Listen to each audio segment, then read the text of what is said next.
සුබ දවසක් මගේ සියලුම හිතවතුන්ට. මේ තියෙන්නේ මගේ පරණ සුහුරු නයිබිරිස් වගාව තිබ්බ තැන. අවුරුද්දයි මාස දෙකකට පස්සේ කරල් ගොඩක් කුඩා වුණා නිසා නයිබිරිස් ගස් ගලවලා ඉවත් කළා. එක දිගටම නයිබිරිස් තැම්මම ලෙඩ රෝග වැඩි වෙන නිසා මේ සැරේ කොමඩුයි වැටකොළුයි හැදුවා. බිමේ වෙනසක් මොකුත් කළේ නැහැ. පරණ පාත්තිම පරණ මල්ච් එකම තියෙද්දි වගා කළේ. මල්ච් එක නම් තැන් තැන් වල ඉරලා තියෙනවා. ඩ්‍රිප් ටේප් එකක් ඒ විදිහටම තියෙනවා. මට යාළුවෙක්ගෙන් සාම්පල් වලට ලැබුණු කොමඩු වැට ටිකක් හම්බ වුණා. ඒවා විශේෂ දෙකක ඒවා. වලවල් කපලා තියෙන තැම්වලම පස් බුරුල් කරලා කරදායි හා කොම්පෝස්ට් කලවම් කරලා වලවල් වලට දාලා තමයි බීජ හිටෙව්වේ. එක වලකට බීජ දෙක ගානේ හිටෙව්වා. පැලවලට දවස් 7ක් විතර යනකොට ඇල්බර්ට් දියරපෝර මගේ පෝර එකකින්ම ඩ්‍රිප් ටේප් දිගේ යවුවා. දවස් 14න් යාරබිලා කම්ප්ලෙක්ස් දිය කරලා පෙරලා මගේ පෝර එකකින්ම ඩ්‍රිප් ටේප් දිගේ යවුවා. පැලවල කොළ දෙකක් එනකොට ප්‍රිප්පුනිල් කෘමිනාශකේ ගැව්වා. ඊට පස්සේ නැවත දින 10කින් යාරබිලා ටාගට් සමාවෙන්න යාරබිලා කම්ප්ලෙක්ස් යවුවා. දින 35ක් විතර යනකොට යාරමිලා ටාගට් දිය කරලා යවුවා.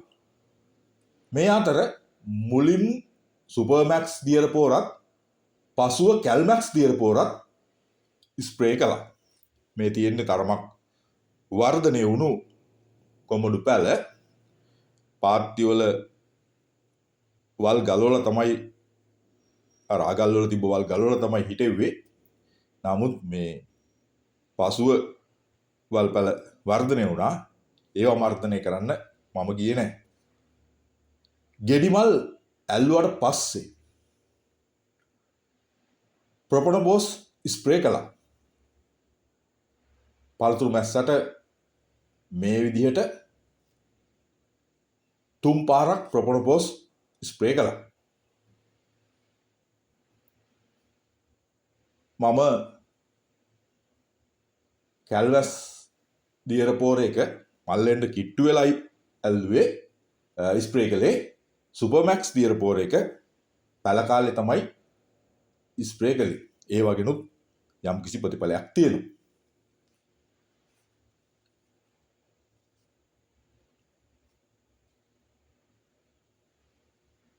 මේ තියෙන්නේ පැලවීගෙන එන කොඹඩු පැල. දැන් පැල වෙලා ටිකක් දවස් ගිය කොඹඩු පැල. මේ තියෙන මගේ පෝර එකකේ. මේකෙන් තමයි මම ඩ්‍රිප් ටේප් දිගේ ඇල්බර්ට් දියරපෝරත් යාරමිලා කම්ප්ලෙක්ස් හා යාරමිලා ටාගට් දෙකම එව්වේ. මුලින් දවසේ යාරමිලා ටාගට් යාරමිලා කම්ප්ලෙක්ස් වෙනකොට මුල් දවසේ දිය කරලා තියලා පස්සේ තමයි දෙවෙනි දවස් තමයි එව්වේ.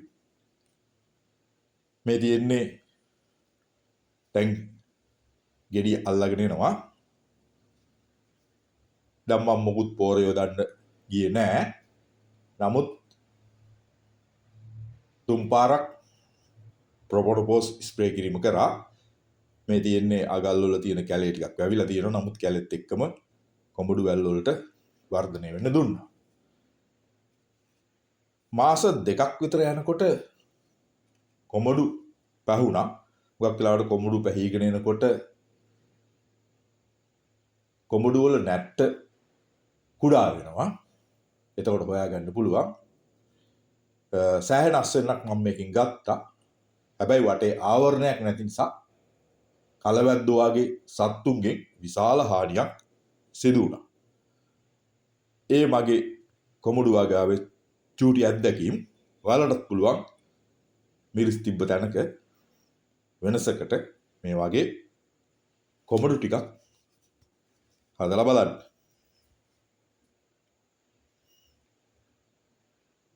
හොඳ අස්වැන්නක් තිබ්බා.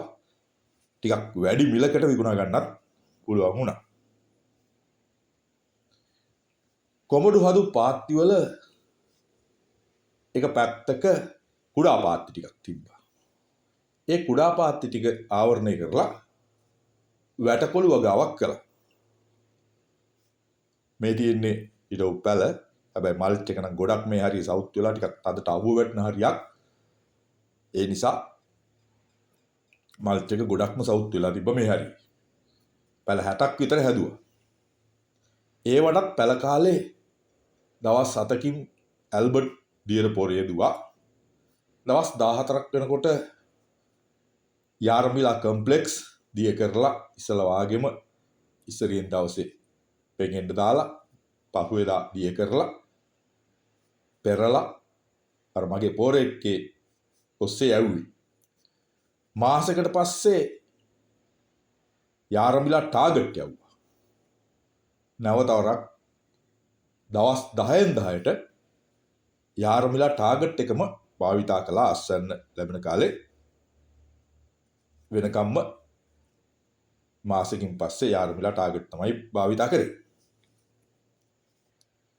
මේ වැටකොළු වලට නම් කෘමිනාශක මොකවත්ම යෙදුවේ නැහැ.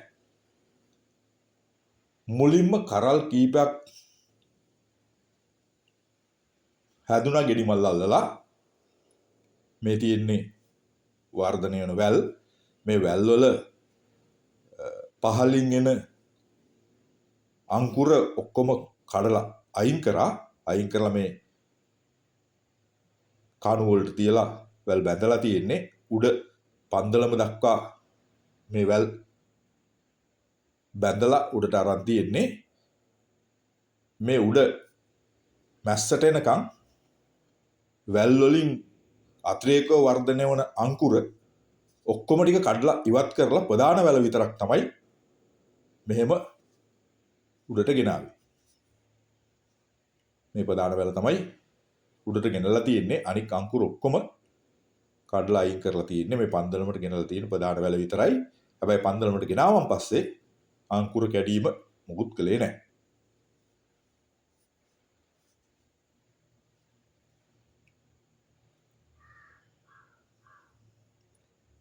මේ තියෙන්නේ ඒ පාත්තිය මල්ච් එක තැන් වලින් ඉරිලා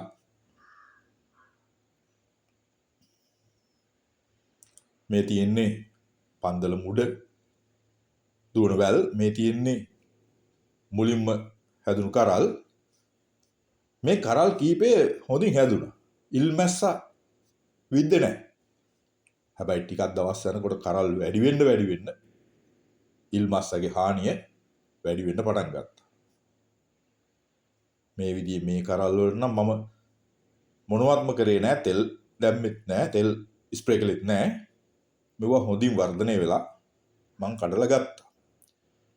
හැබැයි අස්සන්න වැඩි වෙන්න ගෙඩි පළදාව වැඩි වෙන්න මෙතෙන්ට ඉල්මැස් වෙන්න පටන් ගත්තා.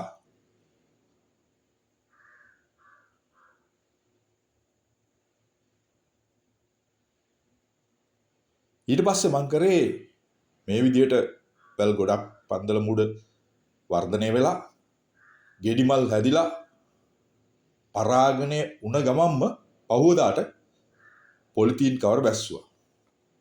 ටිකක් අමාරු වැඩක් වුණා. නමුත් පොලිතීන් කවර බැස්සපුවාම කිසිම ප්‍රශ්නයක් නැහැ. ඉල්මැස්ස වෙදින්නේ නැහැ. ඒ නිසා ඵලය හොඳින් ආරක්ෂා කරලා ගන්න පුළුවන්.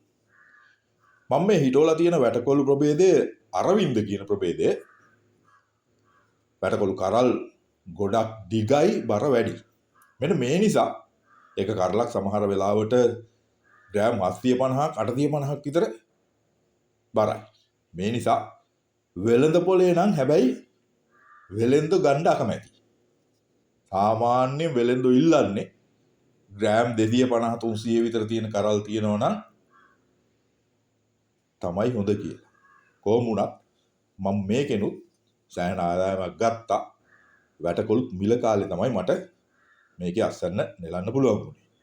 ඉතින් ওই විදිහට මම මිරිස් හිදවපු වගා බිමේ කොමඩුයි වැටකොළු හිටෝලා සෑහෙන ආදායමක් ගත්තා. ඕගොල්ලන්ටත් ඒ විදිහට එක දිගටම මිරිස් හිටෙව්වොත් නයි මිරිස් හිටෙව්වොත් ප්‍රශ්නයක් වෙන නිසා මාරුවෙන් මාරුවට වගාවක් කරන්න කියලා මම ආරාධනා කරනවා. මේවත් ඒ තරම්ම නරක නෑ. ආදායමක් ගන්න පුළුවන්. තවත් අත්අදා බැලීම් කරන්න ඕන මේ වගාව සාර්ථක කරගන්න. මාත් මුල් වර්ග තමයි මේ වගා කළේ. එහෙනම් මේ වාගේම වීඩියෝකින් නැවත හමු වෙන්නම්. එතෙක් තවමත් මගේ channel එක subscribe කරලා නැත්නම් subscribe කරන්න. ඒ වගේම වෙනත් අයට බලන්න මේක share කරන්න, like එකක් දාන්න. සියලුම දෙනාට ජය වේවා.